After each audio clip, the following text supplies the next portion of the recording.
Start off with Herb. Herb is first up on PTL. Hi, Herb. Hey, Brian, how you doing, buddy? Long time no talk to. What's up, Herb? In the spirit of fairness, what about when Biden called Steve Ducey a stupid son of a bee? Yep, I remember that, and I think that's wrong also. So agreed. Your point? Did you ever bring that up? Yes, I did. Have you ever talked about that? Yes, I did. In fact, you did? Yes, I never remember you talking about that. Herb, you never said it in all the time. Herb, but you can I answer your question? Herb, boy, you're amazing. I think you have Alzheimer's and you're in the bunker, Herb. So keep Herb on the line. So Herb, the day after, not only did I talk about it, but I played the clip, dumbass. Okay, I played the clip. I don't remember that. Oh well, then get out of the bunker. Then get out of the bunker. You must have Alzheimer's, Herb. I'm not in the bunker. You know, we have a TV star. We have a TV star and a comedian. And then he hangs up the phone. See, that's what I mean when I say MAGA buffoon. Herb, I like you. You seem like a nice Herb, by the way, Craig Glass is at the Jimmy Kimmel Comedy Club November 28th and 29th. If you'd like to go, Herb. David is next up on PTL. Hey, David, what's up? Hey, Brian. I wanted to talk to you about your appearance on Piers Morgan with stuff involving Andrew Wilson. Okay. Ooh. Okay. Go right ahead.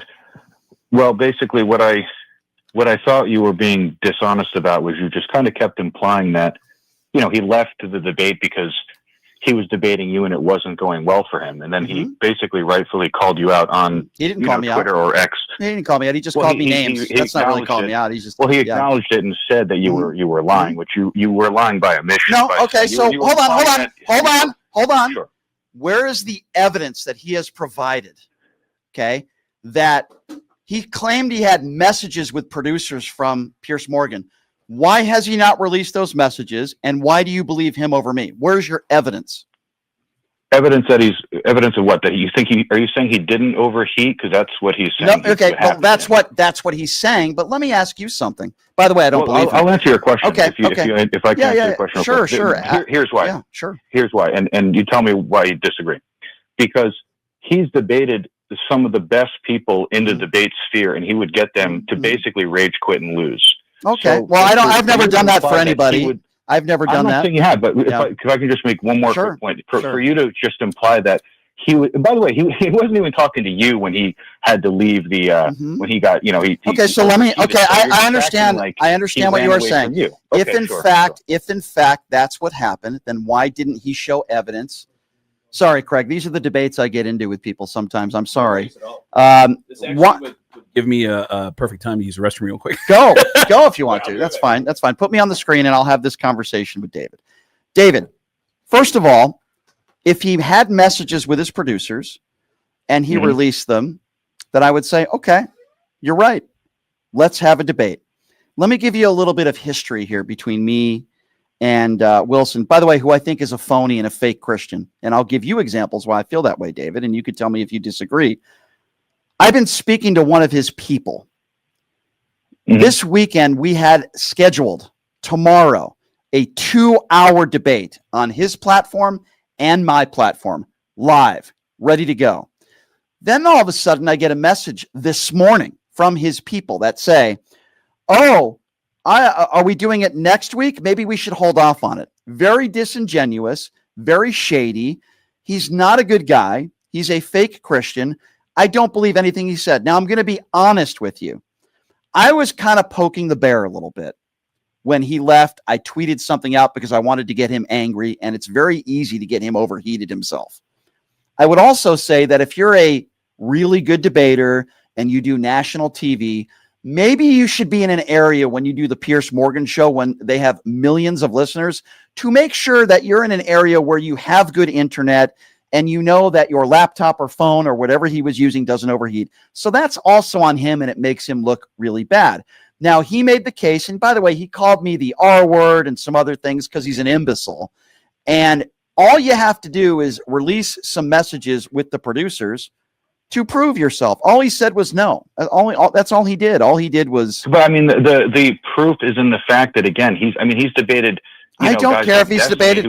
I don't care if he's debated a million people. It shows a history of him not running away from debates with people that are, respectfully, much better debaters. Well, it's than very you. simple. He's debated some of the best in the world. It's very, and he hasn't ran away from First it. of all, he's not even close to one of the best in the world. He's an imbecile, and he quite literally is. Okay, well, if you have the opinion that Andrew Wilson is one of the best debaters in the world, then I would say you're one of the worst takes I've ever had in my 22-year radio career. It's not true. I mean, demonstrate a time. Okay. He didn't. Well, we'll see if he shows up. He would get people like. Okay. Well, listen. You think Donald Trump wins every debate? So I mean, with all due respect, sir. Yes, you do. No, I don't. I actually told you on your show probably last year that I thought he lost a debate against. So let me ask Craig a question. As Craig is back now with us, I want to David. Let's ask Craig. Craig, if you were going to be doing a show like Piers Morgan or a show that has millions of viewers, don't you think it would be important to make sure that you have a good internet connection